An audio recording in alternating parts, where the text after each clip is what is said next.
Hi, welcome to our channel where we share the most intriguing stories. I built a dream playground for my kids, tree houses, slides, a zip line, all on my private land. Then, while we were away, an HOAI didn't belong to bulldozed everything. No warning, no rights, just destruction. What followed was war, legal, brutal, and unforgettable. This is how it all went down. I never planned on becoming the center of a neighborhood war. I'm just a dad. My name's Ethan Cameron. I'm 38. I've got 5 kids, a steady hand, and a borderline obsessive love for building things that make my children smile. 10 years ago, I bought a beautiful chunk of land just outside Eugene, Oregon. 2 acres of tree-lined freedom. No covenants, no restrictions, no HOA breathing down my neck. That was the entire point. I paid for a full title search, combed the county parcel maps myself, and even had my lawyer double-check the deed. The land was clean. No associations, no entanglements, just good old-fashioned private property. My kingdom, my rules. For the first couple of years, I kept things simple, kept the grass cut, built a solid fence, planted fruit trees. But as my kids got older and wilder, I started dreaming bigger. I wanted a place where they could live the childhood I never had, something better than plastic slides and HOA-approved mulch. So I started building, and I mean really building. It started with the treehouse, not a shack. A real raised triple-platform beauty with rope ladders, a swinging bridge, lookout posts, a zip line into a foam pit. Took me most of the spring. Every screw, every beam, cut and placed with my own 2 hands. Then came the trampoline, buried level with the ground and surrounded by padded flooring. Then the double water slide, built into a man-made hill I carved out with a rented bobcat over a long weekend. A shaded picnic pavilion with hanging lights, and finally, a semi-in-ground pool, saltwater, heated, tiled by yours truly after watching about 100 YouTube videos and burning through my knees for 2 weeks straight. The whole backyard looked like a cross between a national park and a private amusement center, and best of all, it was mine. No dues, no rules, no meetings about community standards or approved colors. Just pine trees, sawdust, and the sound of my kids laughing until they dropped. Neighbors peeked over the fence sometimes. A few asked if their kids could come play.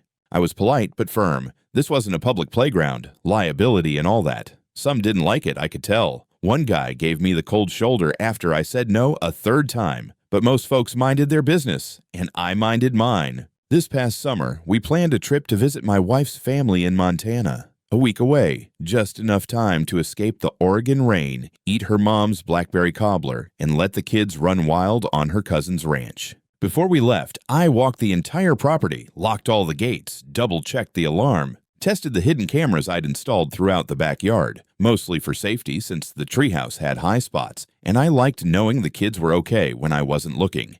Everything worked. Motion alerts were going to my phone. Cameras connected. House locked up tighter than Fort Knox. I even told my neighbor Dennis, the only one I really trusted, to text me if he saw anything funny. For the first 4 days, everything was fine. I checked the camera feed once each morning. Kids area untouched. Pool cover secure. Nothing unusual. It gave me peace of mind. The trip was going great. The kids fed goats, chased chickens, and I actually slept through the night for once. On the 5th day, I pulled up the app and saw nothing. Camera feed offline. That wasn't normal. I tried again. Same result. I ran a network test remotely. No signal. I figured it was a router hiccup. Maybe Dennis had tripped a cord while watering plants, or a raccoon chewed something. Weird, but not alarming. I shrugged it off. We were due back on Saturday anyway. I told myself I'd fix it when we got home. But even as I told myself it was nothing, something felt off. I didn't realize then that my backyard, my kid's dream, was already being destroyed. We pulled into the driveway just after 7 in the evening. The sun was still up, casting a warm glow across the treetops as the kids shouted over each other, excited to be back. My youngest, Noah, unbuckled himself before I even shut off the engine. He was halfway out the door, yelling, "Treehouse!" as he bolted for the backyard. The others followed, feet pounding across the gravel path like a stampede of joy. I barely had time to grab our bags from the trunk, but the shouting stopped. One by one, their voices faded into confused silence. Then came the first scream. I dropped the bags and ran. At first, I thought I'd somehow taken a wrong turn on my own property. The scene was that alien. The treehouse. Gone. Not damaged. Not vandalized. Just gone. The huge cedar it was built around was still there, but the platforms had vanished. The support beams were ripped out. Only some broken bolts remained jammed into the bark, like surgical pins left behind after amputation. The trampoline was shredded, ripped open like an animal had gone to town on it. The pool? Drained, cracked, its lining torn and folded like a trash bag. One of the slides had been cut clean through at the base and tossed aside. The other was gone completely. The foam pit, emptied. The lights from the pavilion were ripped out, the posts splintered and lying in a heap. The picnic table had been reduced to firewood. My entire backyard had been flattened like a tornado passed through, but not randomly. This was surgical. The ground had been scraped by machinery. You could see the treads of a small dozer or track loader press deep into the mud. In some places, they'd raked the earth flat, like trying to erase all memory of what had stood there. And then I saw it. A small metal placard screwed into the backyard gate, facing inward, like it was meant for us to find. Unauthorized structures removed per HOA compliance. Evergreen Trails Enforcement Division. I stood there, unmoving. My wife covered her mouth. My oldest daughter was in tears, hugging her little brother as he stared at the ruins of his foam pit. My hands were shaking. The gate, my gate, was still chained, but the lock had been cut. I found it lying in the grass, sliced open like a can of tuna. My heart was racing. At first, I couldn't form words. I just turned and went inside, ignoring the kids' questions, the sobbing, the rising panic. I made straight for the office, where I kept the backup hard drive for the hidden camera system. My cameras weren't connected to the cloud. They were local only, looping onto a terabyte drive tucked behind a false panel in my office wall. I'd installed them myself. Nobody knew where the storage was except me, and God bless me for that. I pulled out the drive, connected it to my laptop, and opened the folder labeled Backyard East. Playback started. The date was 4 days ago. At 3:42 p.m., the feed showed the backyard peaceful and untouched. At 3:47 p.m., a man in an orange vest and hard hat appeared at the rear gate. He glanced around, clipped the lock with bolt cutters, and motioned to someone behind him. Then they came. 8 people in reflective gear, vests marked Evergreen Trails HOA compliance. One woman, blonde, early 50s, stiff posture, walked in like she owned the place. I recognized her, Karen Pendleton. I'd seen her once at a local zoning board meeting, whining about someone's pergola being a shade too tall. She lived 2 streets over, in a completely different subdivision. She pointed toward the treehouse. A man radioed someone. 10 minutes later, a compact loader rolled in through the back gate and began tearing the lower supports out from under the platform. Sawdust exploded in the air. People dragged out pieces and stacked them by the fence like garbage. Another camera showed them using crowbars to dismantle the foam pit. A third caught Karen shouting something about non-compliant water features while gesturing furiously at the pool. No notices, no permits, no law enforcement present. Just some HOA cosplay brigade with power tools and heavy equipment. My kids watched the footage over my shoulder. My daughter cried harder when she saw her fairy lights being yanked down from the pavilion. My wife was shaking. I rewound. Froze the frame on Karen's face. I stood up, heart pounding, and said, "Call the police." Because whatever this was, it wasn't a misunderstanding. It was war. The police officer arrived just after 9. Young guy, maybe late 20s, trying his best to keep a neutral expression as I walked him through the wreckage. The kids had gone inside by then, thankfully. My wife stayed with them. I didn't want them seeing me like that, eyes bloodshot, fists clenched, barely holding back the kind of rage that makes people stupid. The officer studied the ground, looked over the busted lock on the back gate, squinted at the placard from Evergreen Trails HOA, still screwed in like a calling card. He scratched his head and said the words I'd been dreading. "Well, sir, if this was done by your homeowners association, then—" I cut him off. "Stop right there. I am not in an HOA." He blinked. "But the sign is a goddamn piece of aluminum propaganda," I snapped. Then I took a breath and pointed toward the house. "Come with me." "I've got proof back in the office." I pulled out the deed. Then the parcel map. Then the letter from my real estate attorney, dated 10 years ago, confirming in writing that the property was not and had never been subject to any HOA. We compared it to the current county zoning overlay, which I had printed and pinned up like a war map. Evergreen Trails ended 3 parcels west of me. I was outside their jurisdiction by at least 600 feet. period. The officer took notes, trying to catch up to the absurdity. When I played him the footage from the hidden cameras, he stopped pretending this was routine. He sat forward, jaw tightening as Karen Pendleton's face lit up the screen, barking orders like she was commanding a demolition squad. I paused the video. "You see any law enforcement there? Any warrants? Any permission?" "No," he said slowly. "And you didn't get any notice of this beforehand?" "Not so much as a sticky note. They broke in, trespassed, and demolished my property without a single shred of legal authority." He stood up, pulled out his phone, and called for backup. 10 minutes later, a detective arrived. Older, grizzled, no tolerance for HOA drama. He watched the footage without a word, then turned to me. "Mr. Cameron, I believe you're the victim of criminal trespass, vandalism, and unlawful destruction of private property, possibly more. We're opening a case immediately." That's when the rage finally gave way to something else, cold purpose. While they processed the scene, I pulled out my laptop and started drafting an email to my attorney. I attached the footage. I listed the damages. I told her I wanted to go nuclear. She replied within 15 minutes, "You're damn right we're suing.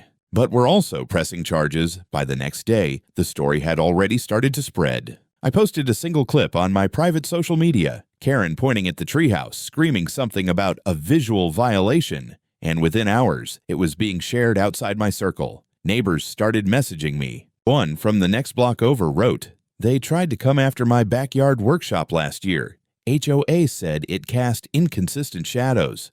Thought I was crazy. Now I know I wasn't." Another sent me a PDF. It was a map.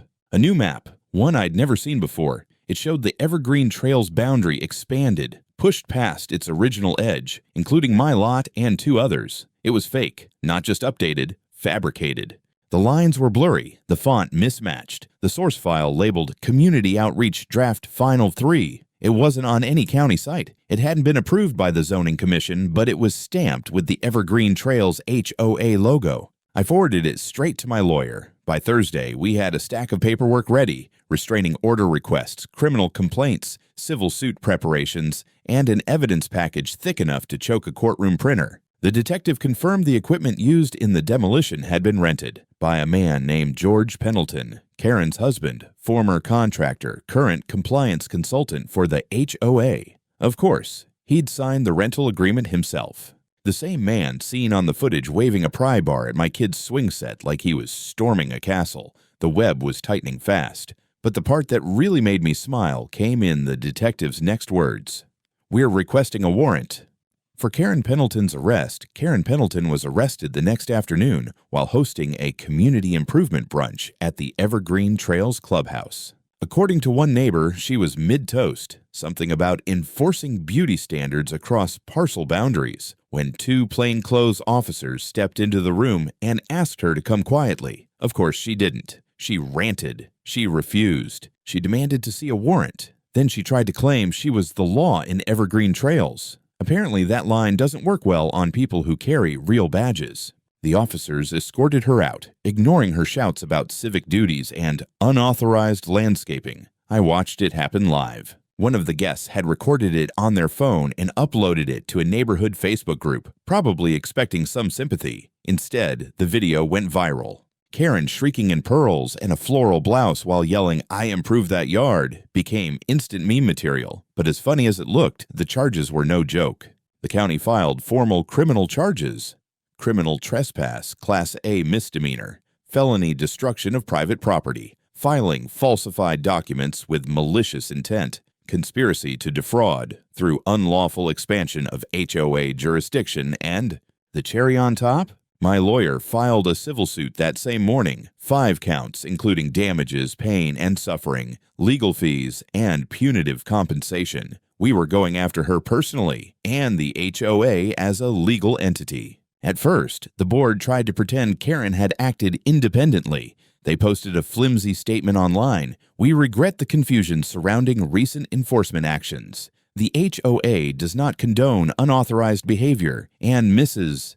Pendleton is on administrative leave. She was in county lockup. I wasn't having it." I publicly released a second video clip, this one showing Karen standing in my backyard, holding the fake map, pointing at my treehouse, and saying the words, "We're doing this whether he likes it or not." The board approved it. Those 7 seconds cost them everything. By the end of the week, 2 more board members had resigned. One of them, a man named Richard K., turned whistleblower. Through his attorney, he handed over internal emails from the HOA board, hundreds of them. In those emails, Karen had been openly strategizing how to absorb fringe parcels for value stabilization. That was their term for stealing non-HOA land and enforcing their own aesthetic code on it. There was talk of reclaiming visual consistency, soft enforcement via demolition, and contractor loopbacks to fund HOA accounts through controlled vendors. Loopbacks. They had a whole scheme going. And George Pendleton.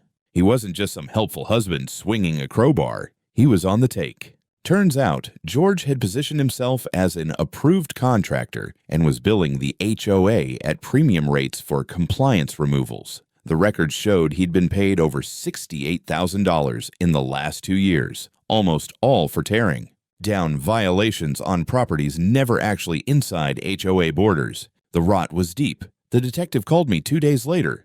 "We've got enough," he said. "We're expanding the charges." George is next. I sat on my back porch, what was left of it, and stared out at the wreckage that used to be my kids' paradise. The dirt was still raw, the trees still wounded, but for the first time in weeks, I felt something like calm. The storm wasn't over, but it was finally starting to blow in the right direction, and I had one more card to play. I opened the county website and downloaded the form to request a temporary injunction, one that would bar the HOA from setting foot on my property, contacting my family, or altering any bordering maps until the legal proceedings were complete. Then I called a journalist I knew from the local paper. I told her everything. By Monday morning, the story had hit the front page. HOA president arrested after unauthorized demolition of family's backyard playground. Underneath the headline was a photo of my son's broken swing set lying in a pile of splinters, a crowbar half buried in the dirt beside it like some forgotten relic of war.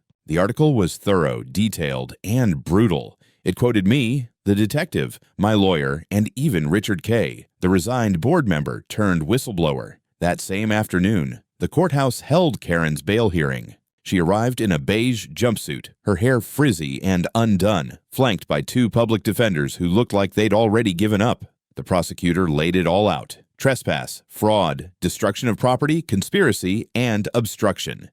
He even cited the fake map as intentional forgery designed to expand corporate authority beyond legal boundaries. Karen's attorney tried to argue that she genuinely believed the property was within HOA jurisdiction. The judge, a sharp-eyed woman in her 60s, raised one eyebrow and asked, then why didn't she notify the property owner or obtain a warrant?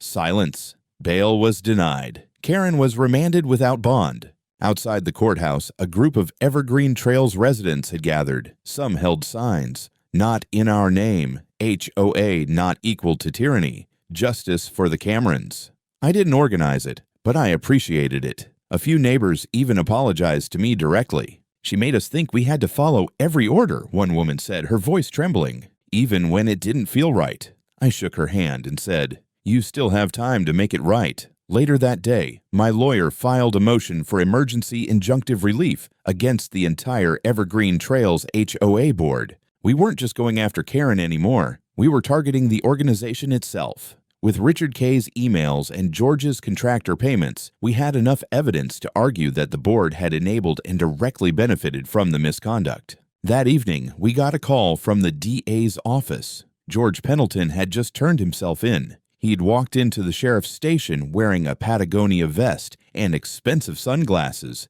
accompanied by a very nervous-looking lawyer. He pled not guilty on initial charges, but agreed to hand over all HOA contractor records in exchange for consideration in sentencing. That included spreadsheets, vendor agreements, payment memos, even emails between George and a company called Ridgehawk Solutions, an LLC registered to his own name, which had been receiving payments from the HOA for equipment rentals used in demolitions. It was fraud layered on fraud. When we pieced it all together, the numbers were staggering. George had siphoned over $120,000 through various HOA compliance jobs, all without competitive bidding. Most of the work had been done on properties that were either exempt or never part of Evergreen Trails in the first place. And then came the kicker. One of the invoices, dated 2 weeks before the demolition of my backyard, listed a special removal operation for off-grid play structure obstructing community view. My treehouse. They had planned it, labeled it, budgeted for it. That line alone gave my lawyer grounds to add intentional premeditation to the civil suit. Meanwhile, the HOA board scrambled. They issued another weak statement, this time claiming the entire board had been misled by the Pendletons, and that they were deeply sorry for the misunderstanding. Nice try, but it was too late. Our legal filings requested full dissolution of the Evergreen Trails HOA, citing gross negligence, coordinated fraud, abuse of power, and systemic trespass on non-member properties. Several other homeowners had already joined in with their own affidavits, stories of forced lawn changes, mysterious fines, even a doghouse that was forcibly removed for being unsightly. The tide had turned. Karen was sitting in jail. George was officially under indictment. The HOA was under siege. But I wasn't done. Not until every board member was gone, every fake boundary erased, and every piece of my kids' playground rebuilt, twice as strong as before. When I tell people what happened next, they think I'm exaggerating, but I swear on every screw I turned in that damn treehouse. This part is exactly how it went down. The week after George's indictment, I started receiving strange phone calls, blocked numbers, silence on the other end. Then came the texts. At first, they were vague. You don't know what you've started. Hope you've got good lawyers. Then more personal. A photo of my front yard. A picture of my truck parked in the driveway. One message simply read, "You're not untouchable." I wasn't scared. I was pissed. I took the screenshots, sent them to my lawyer, then drove straight to the sheriff's department. They opened a formal report and assigned a detective to track the origin. Meanwhile, I made some upgrades at home. Extra floodlights, motion sensors, a second layer of password protection on my surveillance system, and a new camera aimed directly at the gate. I wasn't just protecting myself, I was protecting my family. The kids were shaken. My wife kept asking if we should go stay with her sister in Montana until the case was over. I told her no. This was our home. We didn't do anything wrong, and I refused to be run off my own land. Then, one night around 1 a.m., I heard the alert chime from the security monitor. I jumped out of bed, grabbed my phone, and pulled up the live feed. There, in grainy night vision, was a figure standing just outside the back fence, right where the demolished playground used to be. He was holding something. A flashlight? A crowbar? Nope. A gas can. I grabbed my keys, threw on boots and a jacket, and sprinted outside. By the time I reached the back fence, he was gone, but not before he'd poured gasoline across the edge of the mulch. The smell was unmistakable. He hadn't lit it. Maybe he got spooked, but he had tried. The next morning, the sheriff's office returned with a forensics team. They found boot prints, partial fingerprints on the can, and, best of all, a trail cam from a neighbor across the fence that had caught a partial plate. It was George Pendleton's truck. He'd violated the terms of his release. My lawyer wasted no time filing a report, and within 24 hours, George was back in custody, this time for attempted arson, witness intimidation, and violation of pretrial conditions. His bail was revoked, and the judge made it very clear, any further attempts to contact or approach Mr. Cameron or his property will result in maximum sentencing. That night, I got a call from a local news station asking for an interview. I agreed, but only if they filmed it in my backyard in front of the ruins. I stood there, surrounded by splintered boards and broken dreams, and looked straight into the camera.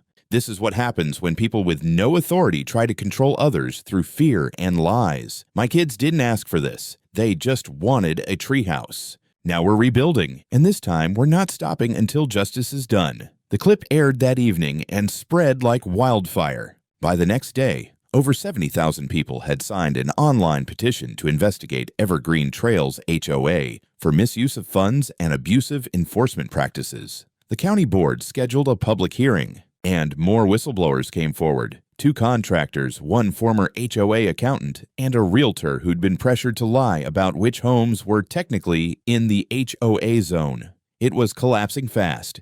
Inside my own yard, I started clearing debris. My oldest son helped me rip out the remaining broken posts. My daughter helped repaint a new sign. Private property, no trespassing, no HOA jurisdiction. I printed and laminated 10 copies, posted them on every visible surface. The war wasn't over, but the battlefield was shifting in our favor, and I had one more move to make. A legal one. My lawyer and I began drafting the biggest filing yet, a class action suit backed by 5 other families in the area who'd been similarly harassed by the HOA. We were going after their reserve funds, their board, their contractor network, and pushing for full court-ordered dissolution. The countdown had begun. I knew it was only a matter of time before the dam broke. The class action suit triggered a flood of subpoenas, document demands, and emergency motions.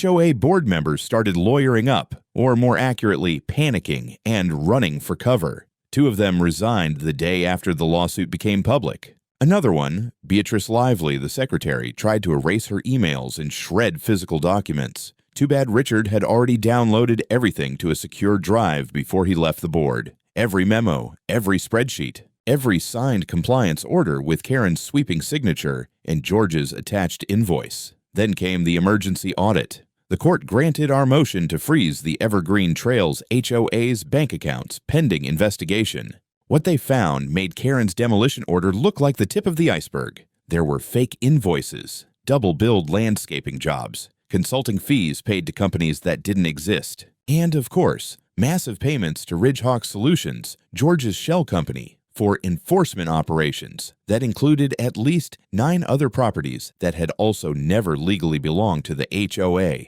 The judge overseeing the civil case declared the HOA's internal compliance system structurally fraudulent and systemically coercive. That's a direct quote. At the next public hearing, the courthouse was packed. Reporters, neighbors, former board members, everyone wanted to watch it burn. My lawyer gave a blistering presentation. He showed drone footage of the destruction in my backyard, footage of Karen giving orders, the falsified boundary map with red lines that magically swallowed up my land, and copies of emails where George openly discussed strategically expanding perceived jurisdiction. It was bureaucratic warfare with the gloves off. Then the county assessor took the stand. She confirmed under oath that my property had never, not once, been listed under Evergreen Trails official plat. In fact, there had been 3 prior attempts by the HOA to amend the plat in county records. All had been rejected. They knew they had no claim. They did it anyway. The judge paused, removed her glasses, and looked over at the remaining HOA board members. In your minds, who exactly gave you the authority to act as a private government? Silence. I'll tell you, she continued. No one. Then she ruled, immediate emergency receivership. Evergreen Trails HOA would be stripped of all governance powers pending permanent dissolution. A court-appointed administrator would manage the funds and begin processing claims for damages. And my family? We were first in line. A week later, Karen finally cracked. From county jail through her 3rd attorney, she agreed to a full confession as part of a plea deal. She admitted to falsifying documents, trespassing, authorizing illegal demolitions, and colluding with her husband to profit off unauthorized enforcement. She broke down crying during the final hearing, claimed she had just wanted to bring order to the neighborhood, said she never imagined it would go this far. The judge sentenced her to 11 years in prison with no chance of parole for at least 6. George was given 3 years of house arrest, 10 years of probation, and ordered to pay back $410,000 in restitution. And then, just to ice the cake, the state attorney general's office opened a wider investigation into fraudulent HOA practices statewide, citing our case as the catalyst. Suddenly, people across the state were digging into their own associations, demanding maps, deeds, financials. A local news station ran a week-long segment titled The HOA That Went Too Far. I was interviewed again, this time standing in front of a construction site where a new double-decker treehouse was being built by me and my kids. And you better believe the sign was already hanging. Private land, not for HOA. When the dust settled, it wasn't silence that filled the air. It was laughter. The kind of laughter that comes from 5 kids racing across an open backyard, their bare feet smacking against fresh wood planks, their shouts echoing through newly planted trees. From where I stood, hammer in hand and a pencil behind my ear, it was the sweetest damn sound I'd heard all year. I had rebuilt everything, and I mean everything. 2 new tree houses, not one, connected by a suspended rope bridge that made the kids feel like explorers in some jungle fortress. The splash pool was back too, bigger and deeper, with an actual filtration system this time, and a diving board I might have tested a few times myself. We had a shaded picnic area with solar string lights, a new trampoline, and a small fountain in the middle of the yard that burbled like a champagne glass. My daughter picked the stones for it herself. I spared no expense. Not out of revenge, but because I finally could. You see, the settlement money had landed. Not just the HOA's frozen accounts, those were dispersed according to court order, but also a hefty sum from George and Karen's personal assets. Turns out they'd been hoarding more than HOA dues. Private investment accounts, a second property in Arizona, and a boat they'd registered under a cousin's name. All of it seized and liquidated. When the math was done, I walked away with a settlement just north of $480,000, plus full coverage of legal expenses. But the real payoff wasn't monetary. It was watching Karen's former house get listed on the open market with a giant foreclosure banner and court-ordered sale splashed across the Zillow page. And here's the kicker. After some strategic back and forth and a very satisfying bidding war, I bought it. Not to live in. Hell no. But to turn into a free community center for families who had been bullied or extorted by their own HOAs. A place where neighbors could meet, plan, share legal resources, and, if nothing else, let their kids play in peace. We called it the Free Zone. The media couldn't get enough. Reporters came from Portland, then Seattle, then even as far as San Francisco to see it. They filmed the backyard, the treehouses, the courtroom drawings of Karen bawling her eyes out while being sentenced. Local lawmakers showed up. One senator proposed a bill, the Cameron Act, that would require all HOAs to clearly disclose their jurisdiction, limits of enforcement, and certified maps to potential buyers before any contract is signed. The bill passed unanimously in the state Senate. My lawyer said I might have accidentally started a legal movement. Good. About damn time. But in the middle of all that, I didn't lose sight of what really mattered. My wife and I finally took that long postponed weekend trip to the coast. The kids helped me rebuild the playground themselves, each of them picking out colors and decorations. My youngest, only 6, tied a stuffed dragon to one of the railings and declared it the Sky Fortress Guardian. And on the inside wall of the main treehouse, framed in simple pine wood, hangs a black and white newspaper clipping. The headline reads, HOA president convicted in backyard scandal. Underneath it, in faded ink, is a still shot of Karen being led away in cuffs, her mouth mid-scream. Someone, not me, but I won't say who, drew a little speech bubble above her head. But it violated aesthetic cohesion. Right below that, in red marker, one of the kids wrote, "Not your land. Not your rules. I left it there." Now every Saturday, we host what we call backyard democracy. Families come over, no admission, no sign-up. We eat burgers, let the kids jump around, and listen to stories. Stories of overreach, of fines, of weaponized bureaucracy, and of neighbors reclaiming what was rightfully theirs. I help them connect with lawyers, surveyors, and sometimes just give them a safe place to vent. I don't have a degree in law. I'm not a politician. I'm a father who built a dream and had it bulldozed by people who thought power made them gods. Now, I'm just making sure that never happens to someone else. As for Karen and George, she's serving her time. He's working off his debt, one court-ordered payment at a time. Last I heard, he took a job as a warehouse security guard and tried to start a blog about HOA compliance theory. It has 2 readers, both probably bots. Evergreen Trails, HOA, gone. Dissolved. The county struck its charter. The land that used to host their clubhouse rezoned as open municipal space, pending community approval. I submitted a proposal last week, a public park named Liberty Hollow. Not bad, right? This isn't a revenge story. It's not even just a justice story. It's a reminder that land means something, not just square footage or property lines, but space to breathe, to raise your kids, to build something with your own 2 hands that matters. And if some clipboard-wielding tyrant with a bloated sense of self-worth tries to take that from you, well, build back twice as high. Then hang a sign that says, private land. Trespassers will be sued. Karens will be shamed. And never forget who really owns your backyard.